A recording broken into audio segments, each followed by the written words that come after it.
Bonjour à tous. Je suis Jacques Bekramang. Je suis le Camerounais dont vous voyez la vidéo depuis quelques heures ce matin et qui demande à M. Atangandi d'arrêter de mépriser et d'arrêter d'intimider les Camerounais.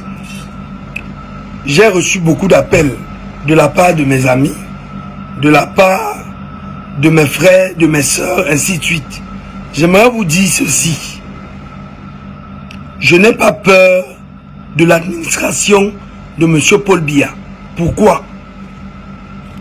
Simplement parce que je suis un jeune indigné. Je suis un jeune dont la vie a été sacrifiée dans les universités d'État. Il y a de cela 15 ans aujourd'hui. J'étais étudiant à l'université de Douala, faculté des sciences juridiques et politiques.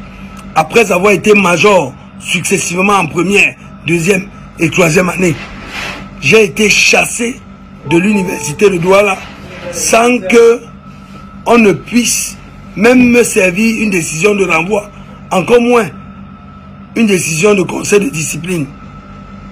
On m'a renvoyé simplement parce que j'avais refusé de me faire sodomiser par le professeur Bruno Bokolo Ebe, par Jean Gatti, par Modi Koko Bébé et par certains de leurs collègues. Je suis allé rencontrer le ministre Jacques Famendongo à Yaoundé. Il m'a chassé de son bureau. Je prends pour témoin le feu professeur Léopold Dorfak Sonken, qui alors était conseiller technique au ministère de l'enseignement supérieur. Alors, chers Camerounais, je suis donc un étudiant de l'université de Douala qui avait été radié parce qu'il a refusé de donner les fesses. Donc, je n'ai pas peur d'eux. Je les dénonce. Et je vais dire à M. Jacques Famendongo, dans cette vidéo, qui vendra gauche pour cette affaire.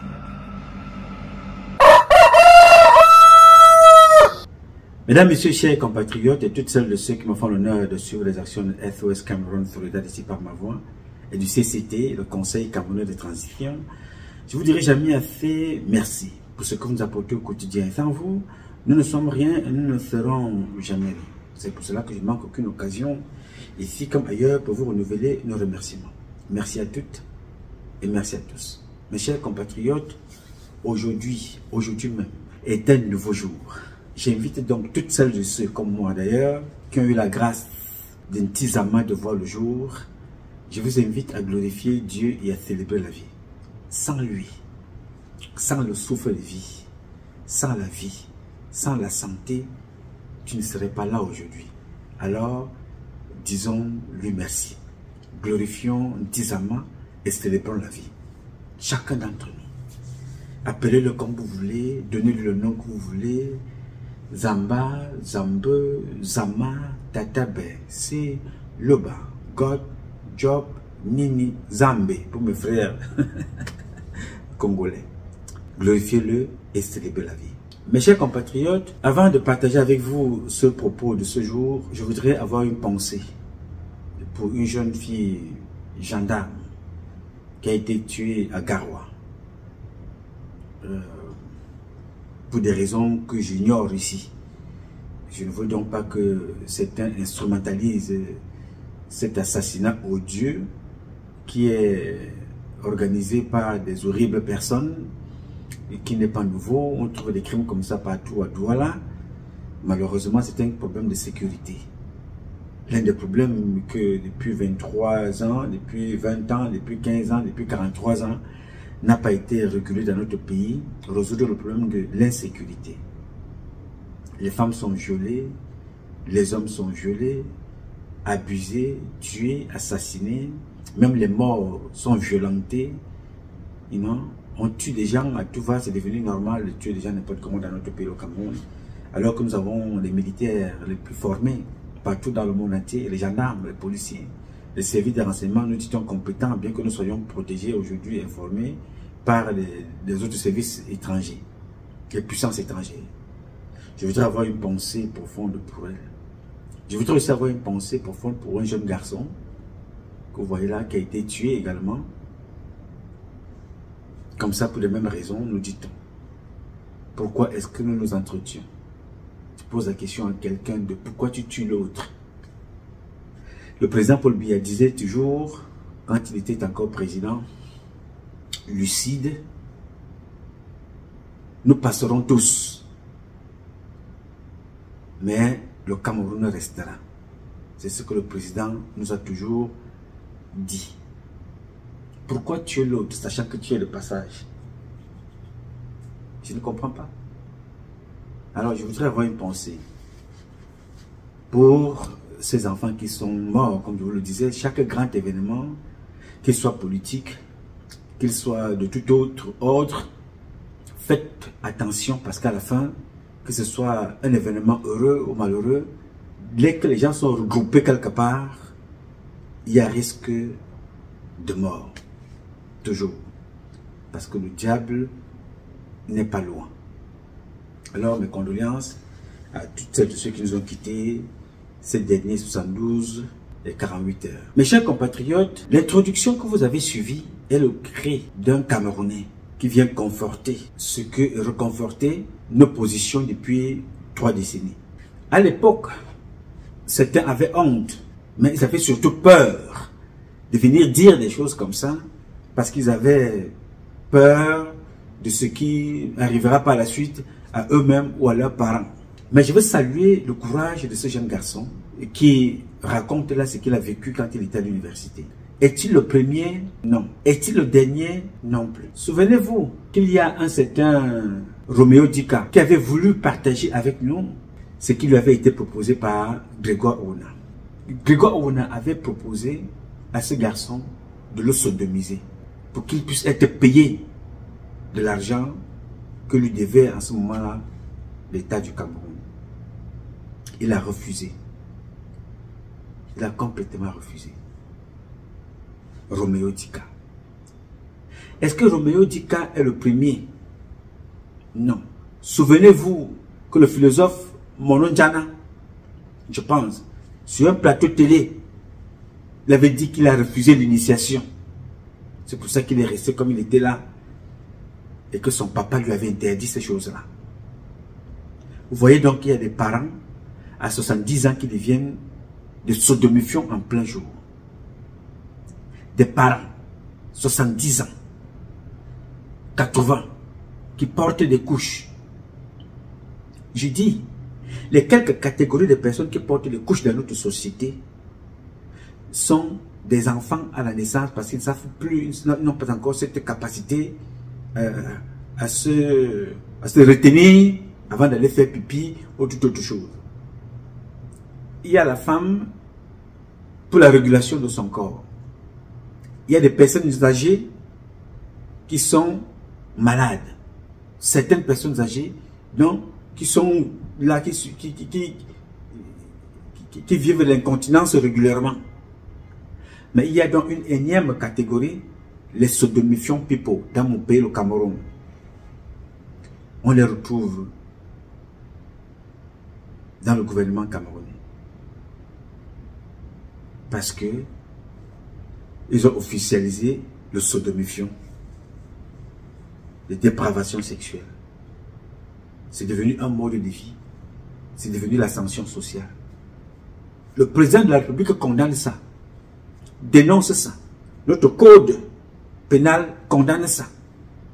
Mais ceux qui veulent imposer ça dans le monde ont dit à la femme du président que donne-nous ta fille, qu'elle vienne les gérer. Ils ont donné sa fille. Les services de renseignement camerounais ont donné des AIVO. Le cabinet civil, ils ont donné. Le secrétariat, ils ont donné. Les services de renseignement, c'est eux qui sont responsables de ce que vous voyez là. Pas parce qu'ils vont empêcher, mais ils ont eu peur de dénoncer. Mais ils sont plutôt allés dénoncer celui-là qui informe ce qui se passe, c'est-à-dire Nouma. Parce que Brenda n'a pas commencé aujourd'hui. Non. Brenda a commencé aux États-Unis. Avant de se retrouver en Suisse.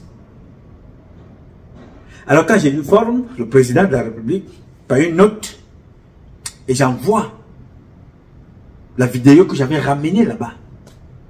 Parce que là-bas, il y a eu une vidéo d'une sextape avec d'autres garçons. J'ai acheté cette tablette-là, moi, à 15 000 $. Parce que je n'avais jamais voulu que notre fille soit exposée. L'exposer, c'est exposer les enfants, c'est exposer la République, c'est exposer le président, c'est exposer notre pays, c'est donner une mauvaise image à la jeune génération. Mais ceux qui écrivent au président sont allés plutôt lui dire autre chose. Je le déteste, je déteste sa femme, je déteste ses enfants. Mais comme Dieu est Dieu, Ntizama est Ntizama. Quelque temps après, c'est le gouvernement américain qui a appelé ses parents pour dire venez la prendre, sinon on la met en prison. Ils sont venus la chercher. Ils l'ont ramenée en Suisse. La photo que vous voyez là, c'est la photo du retour de Brenda, la première photo qu'elle prend quand elle arrive en Suisse. La photo que vous voyez là. Oui, monsieur. Personne d'autre n'a... Cette photo que vous voyez là, c'est celle-là. Quand elle avait été chassée ici. Alors, ces comportements qui sont dénoncés, condamnés par le président de la République, malheureusement, qui sont régulés dans son administration, parce que pour évoluer, on vous demande d'être sodomifiant. Les Maglois Séraphin Fouda, les femmes Ndongo, les Nganou Djomessi, les Ferdinand Gongo. On ne nous a pas toujours expliqué pourquoi le petit jeune qui est mort chez lui là avait été tué. Merveille, 24 ans, l'enfant de son cuisinier, enquête classée sans suite. N'est-ce pas? Les commissaires de police du centre, le délégué régional, les Bargangari rendront compte un jour. Qu'est-ce qui s'est réellement passé? De quoi est mort cet enfant? De quoi et de comment est morte la Mireille et la fille que vous avez vu tout récemment? Ça a toujours été ça dans notre pays. Donc quand vous entendez ce garçon dénoncer, il va se faire insulter, chacun va raconter n'importe quoi parce que vous voulez vous faire voir. Parce que, mes chers amis, le sodomifiant est plus que ce que vous pouvez imaginer dans ce pays. Vous entendez parler de cette histoire-là dans d'autres pays. Je dis que le Cameroun, après certains pays, comme la France, le porte-fagnon, c'est le Cameroun qui porte le porte-fagnon numéro 2 en Afrique centrale des sodomifiants. Le Cameroun que vous voyez là. Les artistes, vous allez en trouver, d'autres sont même malades, d'autres sont morts. Les comédiens, la plupart d'entre eux que vous voyez là, sont là-dedans, d'autres sont morts. Les artistes musiciens, les hommes politiques, les hommes d'affaires sont là-dedans. Dans la diaspora, certaines influenceuses sont là-dedans. Dans le sodomifiant, monsieur. Pendant ce temps, les intelligences sont au quartier. Ces sodomifiants-là occupent les bureaux à ne rien faire. On se retrouve dans la situation dans laquelle nous sommes aujourd'hui. On dit Paul Biya doit sauf que partir. Paul Biya doit sauf que partir. Pourquoi? Parce que Paul Biya est resté là 43 ans. Les gens qui l'ont appelé à ses côtés pour venir travailler vont filmer ce qui se passe en Guinée équatoriale, filmer les routes là-bas, disent à Paul Biya qu'ils ont fini les routes au Cameroun. Pendant ce temps, en lieu et place de ceux qui vont travailler, on met les sodomifiants. Ceux qui veulent travailler sont de côté, sont taxés de ceux qui n'aiment pas le Cameroun. On paye donc les journaleux pour sortir des articles, pour insulter des personnes, pour dénigrer, pour salir. Yes. C'est de ça qu'il est question. Alors quand un gars comme ça vient parler, vous ne savez pas qu'à la présidente de la République sur le siège social des sodomifiants, il a eu le courage de dire non. Il a eu le courage de dénoncer ça. On trouve ça partout. Dans l'armée même, c'est devenu la brosse à dents. Pour évoluer, on demande d'être sodomisé. Pour aller en mission, on demande d'être sodomisé. Pour tes avantages professionnels dans le cadre de ton travail, on demande de te sodomifier. Oui, monsieur.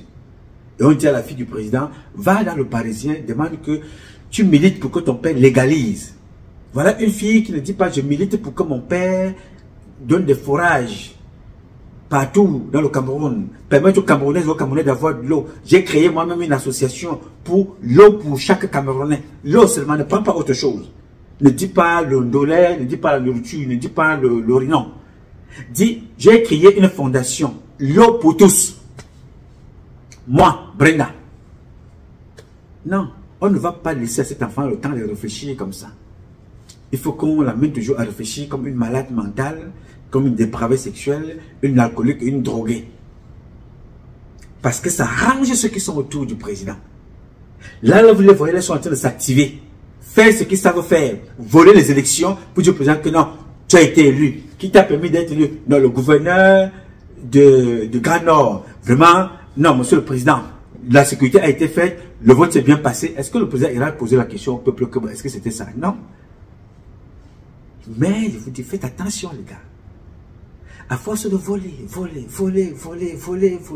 un jour, ça va vous caler au cou. Et vous partirez comme le président de Madagascar. Le président de Madagascar, Ange Razoel, a fui son pays à bord d'un avion militaire français. Incroyable mais vrai.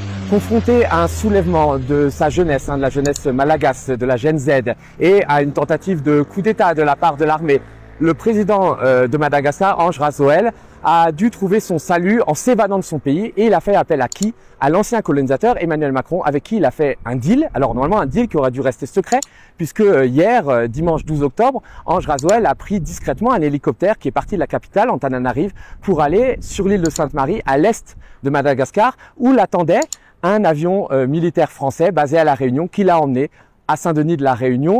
Là, le président malagasy a pu prendre un jet privé jusqu'à Dubaï, où il se trouve en ce moment. Mais ce qui me choque, c'est véritablement le comportement de la France. Alors évidemment, Emmanuel Macron justifie cette évasion du président de Madagascar par le fait que Ange Razoel dispose de la nationalité française. Mais la France n'a pas protégé un citoyen français, elle a fait évader un criminel. Parce que ces dernières semaines, le régime d'Ange Razoel n'a pas hésité à faire tirer sur les manifestants qui réclamaient juste de l'eau et de l'électricité, faisant 22 morts selon les Nations Unies.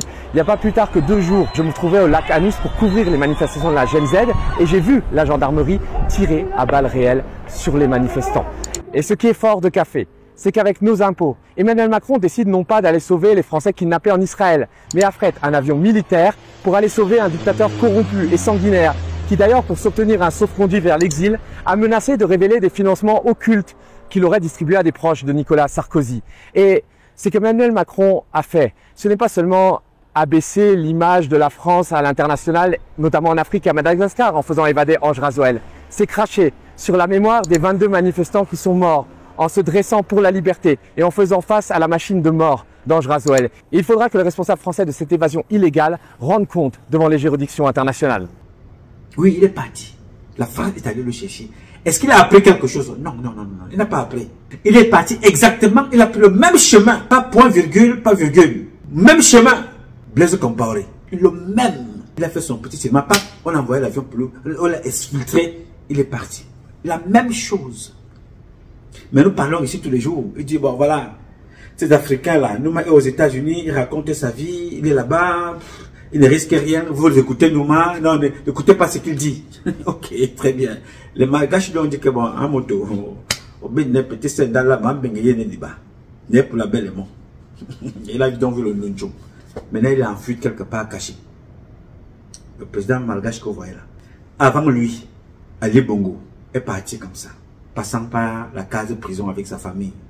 Résidence surveillée, prison pour sa femme et son fils. Avant Ali Bongo, c'était Blaise Compaoré. Ils partiront comme ça. On vous dit, ceux qui sont autour du président ne vont jamais lui dire que papa ça va mal. Pourquoi? Parce qu'ils seront très mal vus. Est-ce que vous pensez que si les gens vont dire au président de la République que la télévision que tu entends, télévision du palais là, c'est une idée, c'est une proposition écrite, un projet de Patrice Lumumba. Le président va dire bravo. Mais cet enfant que vous me dites qu'il est mauvais là, comment fait-il pour proposer des choses intéressantes? Mais vous faites quoi ici? Ne me disparaissez. Ils ne peuvent pas dire ça. Ils disent toujours au président ce que le président veut comprendre. Ils disent au président, voilà, on a pensé tel projet, voici ce que nous pensons, c'est comme ça. Ils ont donc passé leur temps à voler le projet, les idées des Camerounais de la diaspora, et de l'autre côté, et promouvoir le solution. Ça a toujours été ça. Regardez la compagnie d'aviation. Regardez comment les Camerounais souffrent. Mais vous êtes forts pour financer, pour parler. Les Camerounais donnent l'argent pour financer en termes de milliards une campagne pour un jour. On parle un peu de 200 milliards, si ce n'est plus. Je dis, si ce n'est plus, de 200 milliards sont partis comme ça. L'argent pour construire un aéroport. Tout un aéroport peut être construit. Pour que nous puissions avoir un aéroport avec des normes, à l'échelle internationale. Partir d'un jour. Pourquoi? Pain sardine, boisson, gadgets, alcool, partager aux gens. Et les mêmes personnes là qui ont mangé le pain sardine, aujourd'hui sont en train de chercher de quoi manger, aujourd'hui. Ils sont en train de chercher, de demander des audiences pour rencontrer le ministre ou le gouverneur. Non, c'est plus possible. Le ministre est très occupé. Voilà donc à quoi on vous a réduit. La mendicité, la dépravation sexuelle, le sodomifion, les maladies, la pauvreté, le congossa, la méchanceté, le tribalisme, le vol, les crimes, la corruption, la médisance, le chantage et autres. Voilà comment on nous a réduit. Et comme c'est fini là, bon, préparez-vous déjà pour 2032. Paul Biya, Ayoub Ayoub, commencez déjà. Vous préparez 2032, Ayoub Ayoub. Pendant ce temps, la Chine qui combat ces choses-là avance. La Chine qui ne croit pas en Jésus-Christ avance. La Chine qui ne croit pas à Mohammed avance. Mais nous sommes là avec Ayoub Ayoub. La personne dont nous disons Ayoub Ayoub, sa fille, vous connaissez sa position. Son fils, vous connaissez sa position. Sa femme, vous connaissez sa position. Le peuple, vous connaissez. C'est-à-dire, le Cameroun est le pays qui fait vivre toutes les puissances étrangères, mais le peuple camerounais vit dans la pauvreté. Vous avez donc des jeunes comme ça qui viennent dénoncer ce qu'ils ont subi. Les propositions indécentes. Sodomifiant. Yes. Ça va s'arrêter un jour. Aucune condition n'est éternelle. Je ne suis ni pour une élection, ni pour l'opposition, ni pour aucun candidat. Je suis pour la transition.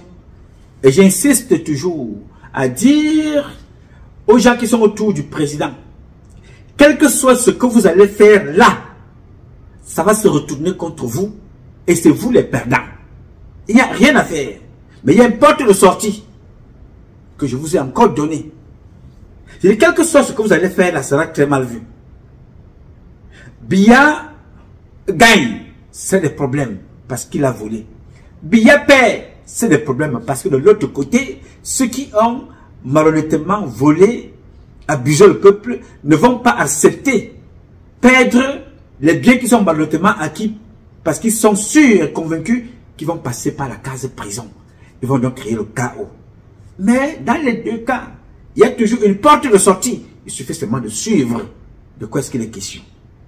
L'exemple de ce qui s'est passé ailleurs nous inspire à ne pas reproduire les mêmes choses. Ne copions pas bêtement. La communauté internationale, la France n'a pas d'amis. Voilà le président malgache. La France n'a pas d'amis. Voilà Kadhafi. La France n'a pas d'amis. Voilà Gbagbo. La France n'a pas d'amis. Voilà Blaise Compaoré. La France n'a pas d'amis. Voilà Mobutu. La France n'a pas d'amis. La France n'a pas d'amis. Il n'aura pas d'amis. Voilà Ben Ali. La France n'a pas d'amis. Moubarak. Ils sont nombreux comme ça. Et très nombreux. Le tout dernier, tragiquement assassiné, s'appelait Idriss Déby. Je parlais ici, je disais, papa,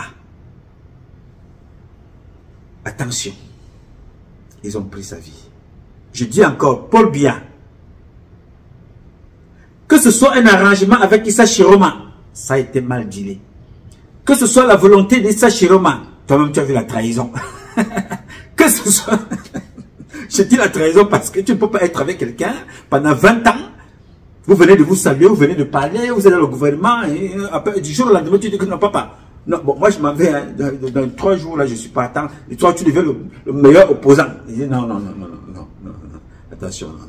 Faut pas me la faire, non. Faut pas me, non. On me la fait pas à l'envers. Non, attention.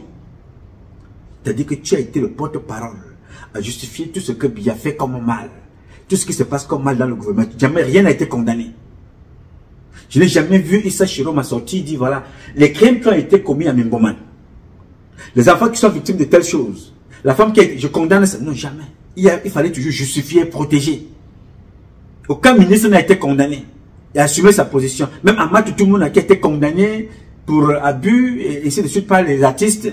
Jamais on a vu l'application de la peine, que ce soit en sursis ou ce quoi, les amendes soient payées. Non, je n'ai pas vu Issa Chiroma faire quoi que ce soit. Mais Issa Chiroma là revient aujourd'hui. Il nous dit Paul Biya est l'homme le plus dangereux. 43 ans, il n'a rien fait. Il doit partir. Mais attention. Faites attention. Je veux bien qu'on parle de position de politique, mais il faut quand même, faire très très attention. Alors, je ne crois ni à Paul Biya, président depuis 7 ans, 43 mandats, nul. Ni à Issa Chiroma, je ne crois en personne. Je crois au peuple camerounais. Et j'ai foi en Dieu. Point final. Et je pense que le peuple camerounais ne pourrait se retrouver qu'autour des réformes pour l'intérêt de son pays, pour éviter que l'enfant qui parlait au début de cette publication et d'autres enfants ne continuent d'être victimes de sodomifiants, de propositions indécentes. C'est ça ma lutte. La réforme. De tout. Et pour donner un Cameroun nouveau au peuple camerounais, que chacun décide du destin des prochaines générations. C'est possible. Chacun a tourné dans son domaine respectif. J'ai dit. Alors, mes chers compatriotes, ce combat est un combat de tous et de chacun pour un intérêt commun. C'est avec la volonté des Camerounaises et des Camerounais que vous êtes, et la bénédiction de Dieu que nous vaincrons. En attendant, le combat continue. Ce combat continue parce qu'un Cameroun nouveau est possible. Chacun d'entre vous, dans son domaine respectif, nous redonnerons à notre pays ses lettres de noblesse et nous ferons de notre pays la capitale du paradis sur terre, la capitale effective, parce qu'elle y est déjà. Il faut seulement la matérialiser, parce que Dieu a déjà tout donné. Il faut la rendre effective. Je compte sur vous, vous pouvez compter sur moi. Je donnerai toujours le meilleur de moi-même, aussi longtemps que Dieu me donnera la vie. Je m'appelle Nouma Patrice Freeman. Je réponds au 001 551 666 1027. I love you, but God love you more. Thank you.